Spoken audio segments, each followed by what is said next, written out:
What is going on, football fans? Just wanted to get another quick video up on the page, and today we are going to talk about the New York Giants and the 10th day of OTAs. Of course, today is the last and final day. We will now have a break before the preseason, training camp kicks in about 3 weeks in early July. Then we will get the preseason football before, of course, the regular season.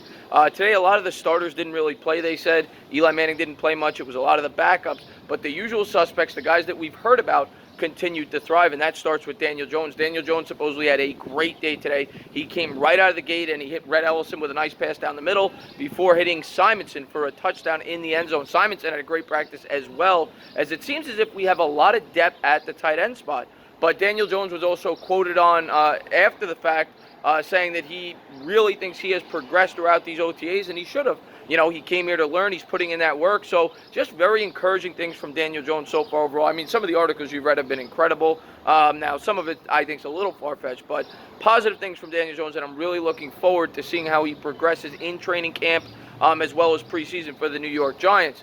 The other names, Simonson, I said earlier, he was a standout today throughout the entire practice, not just the initial touchdown that he caught, but they said he had a really good practice, caught a lot of balls, and look for, I think it's possible Ellison could get cut from this team. I'm not predicting it, but it's possible because he makes a lot of money. And C.J. Conrad, of course, was written about today as well. And he's had a great start to OTAs and mandatory minicamp. You hear him almost every day, the undrafted tight end. So we have a lot of depth there, it seems, with him and Simonson. Of course, with Evan Ingram, who has not really partaken in the practices yet due to his injury, which, from the sounds of it, he should be back by training camp. But just good news there from the tight end position overall.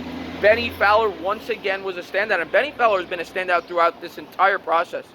He has looked great, supposedly, and he made a bunch of nice catches today as well. And look for him to really try to crack this roster. We have a lot of depth there. That will be one of the most talked about positions, I think, in training camp in terms of who's going to make the roster and who won't. But Fowler really helped himself out in these OTAs from everything you read. Latimer had a couple of nice catches, they said, as well. Not a lot of news on the defense. From what I read, there were a couple of batted balls. Ladler, the undrafted safety, batted a ball, and they said that Baker and Ballentine each came down with batted balls. But overall, most of what was talked about today was the offense, the progression of Daniel Jones and the young wide receivers alike.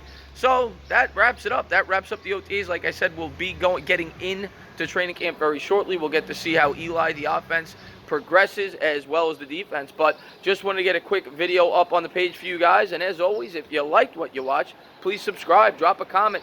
Tell me your thoughts in the comments section below. Where do you think this New York Giants team is headed this year? And I am pumped up for training camp. I hope you are too, Giants fans. As always, cheers.